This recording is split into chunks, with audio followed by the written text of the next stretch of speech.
Hello everybody, I'm Square Eyed Jack, and a lot of people have asked me how do I record all of my gameplay stuff, because these days everyone wants to be a YouTube star. So I thought I'd just quickly do this little, not even really tutorial, just what I'm going to do is explain how my setup works, and it's actually quite shit how my setup works, quite honestly. There's definitely better ways, and I'm working on improving it, but it works. So hopefully you learn something. Hopefully, hopefully you learn something. Let's start. So I record all of my gameplay with the Ava Media Live Gamer Portable. Now this thing it's essentially there's all different other capture card devices like Elgato and all that. They're all the same thing basically. Now the Ava Media, it only accepts HDMI in and HDMI out. So when you're trying to record things like an Atari 2600 or a PlayStation 2, for example, it can be a pain in the ass. But in terms of Xbox 360, PlayStation 3, Xbox One, PS4 and PC, it's really easy. So I'll explain that first because that's the easiest thing. So as you can see over here by the Ava Media Live Gamer Portable, I have 3 HDMI cords. And sorry I don't have any focus on this camera. I broke it when I was on holiday recently, so there's that. But yeah, so I have one that's labelled PC, one that's labelled Xbox 360, and the unlabelled one is PS3. So already you can see my PC screen is appearing on my TV screen, because the Ava Media allows pass-through to the TV, which is good, because if I happen to be playing a PC game where I want to sit down and use a controller, for example, like if I'm playing an emulator, I can play it on the TV instead of having to sit at the computer. So just to give you a bit of an example of how all this works, let's record some PC gameplay. The Ava Media Record Central, whatever. So that loads up here. And I have different configuration profiles set, so I'm going to select computer. Hit ready. And when you record in PC mode, the actual task is hidden or whatever. So what we're going to do, just for an example, let's take a look at an emulator. So what emulator do we want? We want, I suppose, Visual Boy Advance, Crash Bandicoot 2 Entranced. So there we go, we'll get rid of that. So now that's appearing on the computer screen as well as the TV screen. So to play that, I can, if I choose to, I can play that on the TV screen because I have all sorts of controller attachments that allow me to plug a PlayStation controller into the computer via USB, which essentially allows me to play it on a TV the way I think a game like this should be played. So if I want to record this now, we come down here to the Ava Media Live Game Portable, press this button, and when it's red, it's recording the gameplay. So, just for an example, let's press start. So here we are in my entranced game. So we'll just play a level quickly. This is kind of hard because I'm doing this with one hand. So I'm going to put the camera down now, and you can see the gameplay footage, basically. How do you play this again? It's been a while. Whoa, look out. Huh. So yeah, that's essentially how I would play and record a PC game. And get it to appear on my TV at the same time. So PC is pretty easy to record. All it is a HDMI running out of the computer into the Ava Media, and then that's recording it, but then if I have the option to have the HDMI running back out to the TV. So that's simply how I record PC. And Xbox 360 and PlayStation 3 work the same. So let's record some Xbox 360 gameplay. So I'll come down here to the AverMedia, I'll plug in the HDMI that says 360 on it. So now the signal from the Xbox 360 is going to the AverMedia. I'll come down here and turn the 360 on. I'm sort of doing all this live just so you can sort of see how it works. So there we go, we have the Xbox 360. Now, the Xbox 360 and PlayStation 3 signal does not appear on the computer screen until we bring open ReCentral, select HDMI console, which is a thing I've set up, and there we go, there's the footage. There's the screen. Although it's like a second or two behind. So you can't actually play at the computer screen, you have to play on the TV screen, which is, there's nothing wrong with, that's how I want it to be. So let's record some gameplay. So once again, it's as easy as just hitting the record button. And over here, it's recording. You can also use this button here, just so stop recording, and then start recording. So now that's recording. Let's find a game and have a go of it. So this is recording because the red ring is on. And there we go, Worms. So I'm not going to play any, I'm not going to actually play it. That's really loud. So yeah, that's how I record Xbox 360 gameplay. And PlayStation 3 is exactly the same, although the PlayStation 3 doesn't allow for HDMI out. The AverMedia does come with a PlayStation 3 compatible in cord, but it doesn't work. And from what I understand, it never works for anyone. So I had to buy an extra little box, which, if you can see there with the red light coming from it, which essentially splits the signal, removing the HDCP or whatever it is that stops you from using HDMI to record. So now I can use HDMI to record the PlayStation 3, and it's the exact same setup. So that's the easy part out of the way. Now comes the bullshit. Okay, so as I mentioned before, I have 3 HDMI cords for 360, PlayStation 3 and PC. Now, as you can probably tell, there's nothing for like AV in, or composite in. You know, the classic red, white and yellow. So let's plug the PC HDMI cord back in. And there we go, we have our PC signal back to the TV. Now this is where it gets really fucked for recording all of the older systems. So back here, we want to put this back into PC mode. Over here. Now, this thing here is... and it just disconnected on me.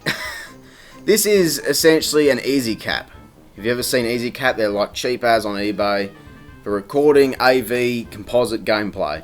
The one I have is a Kaiser Bass Game Recorder 8. I've had it for... I got it when Call of Duty Modern Warfare 3 come out. I got it the same day. Now, as an Easy Cap, Easy Caps are fine. Yes, they only do AV. Yes, the footage looks a bit rough. A lot of my early footage was recorded with this Easy Cap. All of the footage for all the Crash Bandicoot reviews, all of that. All recorded with this. Until I started having issues with the video and audio of the recording being out of sync. Smack me right into the monster world. I won't go in a kid's room. You can't make me.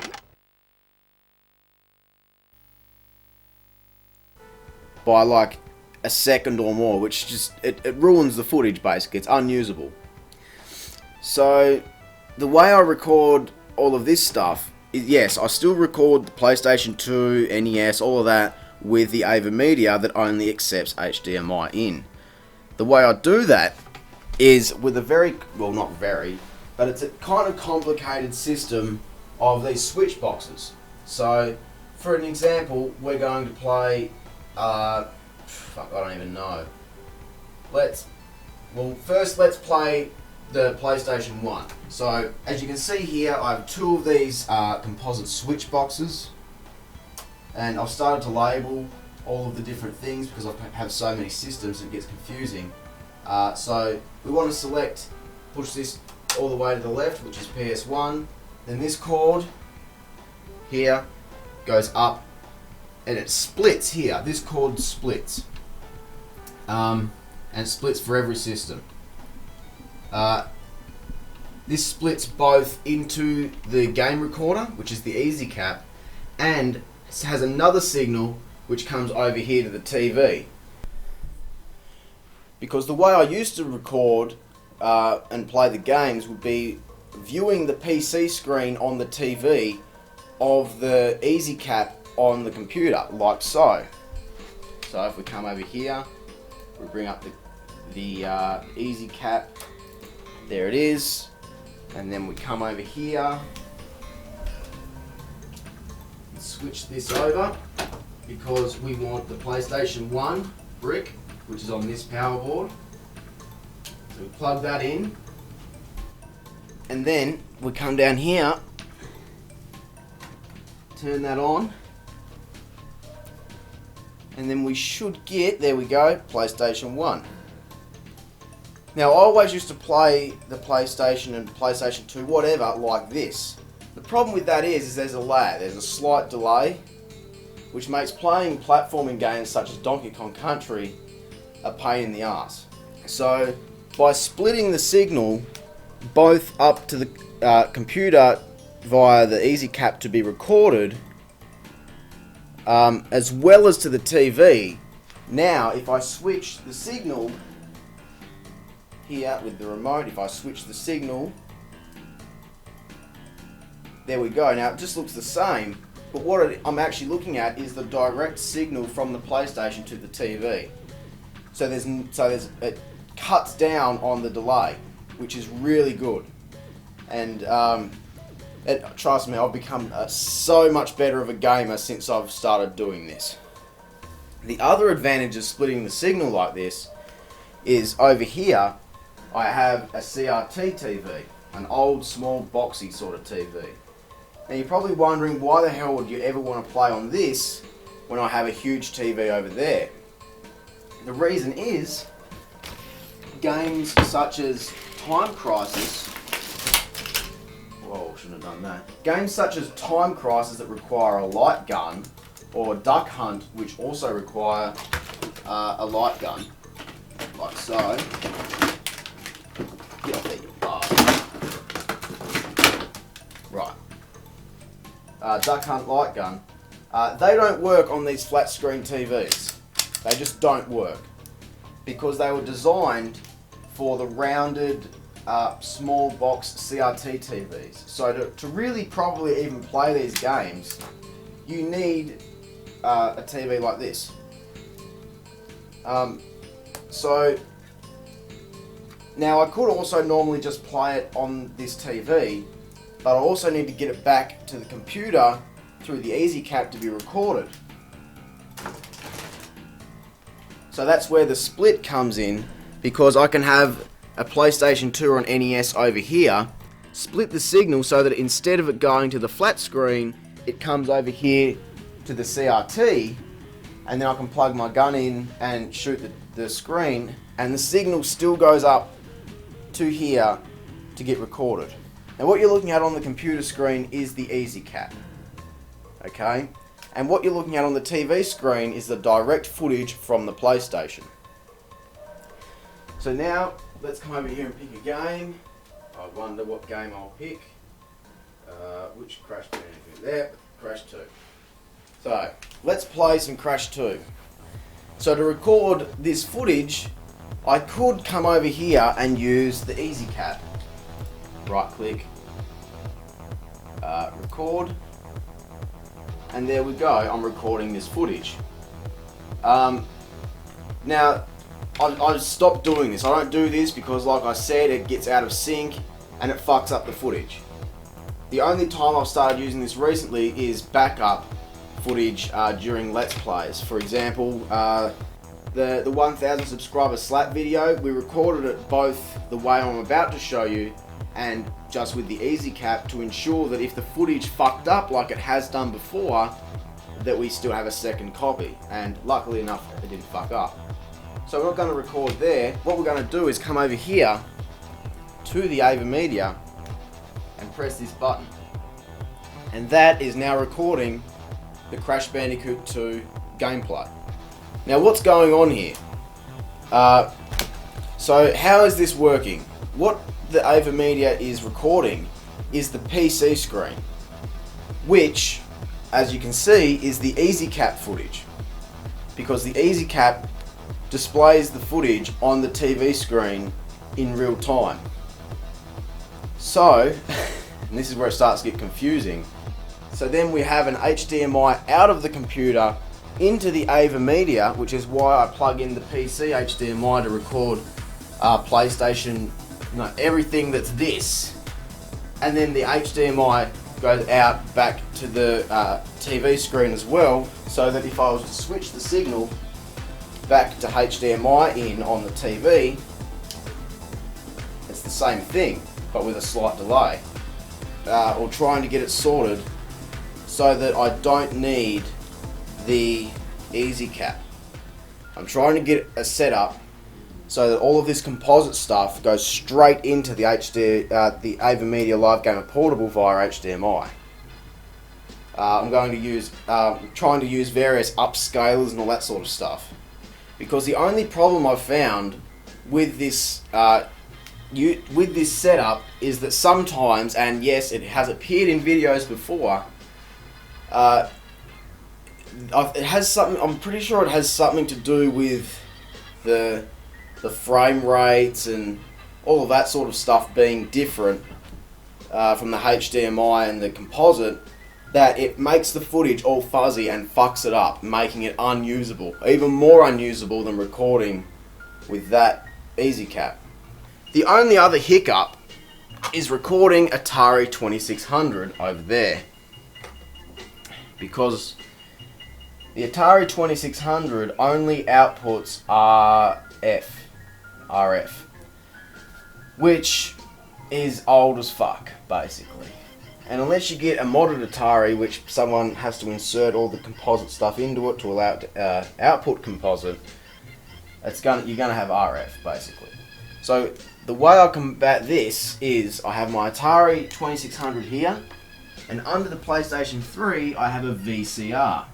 You don't know what a VCR is? It's for playing videotapes. Before DVDs, we had VHS videotapes. That's what that is. Now, the reason I have that there is it has an RF input. Okay, so I plug my Atari into that, so then my Atari signal comes up on the VHS machine. But the good thing about the VHS is it outputs AV and composite, the red, white and yellow. So, we come back over here, unplug that because it's the wrong one, plug this one in because it's the right one. We have a VCR there for power, unplug the PlayStation 1, plug in the Atari, which is a big brick, of course, love the big bricks. So now we need to turn on the VCR, turn on, forgot one thing. Come over here, switch it to 2600. There we go. So now we're looking at the VCR. We come over here to the Atari, plug it in, turn it on, and there's the game. It's that simple. So now I can play Yar's Revenge. Is it going to work, mate? There we go. Yar's Revenge. And again, I'm recording it with the AVerMedia Live Gamer Portable. Just to prove that, press the button. So now that's recording.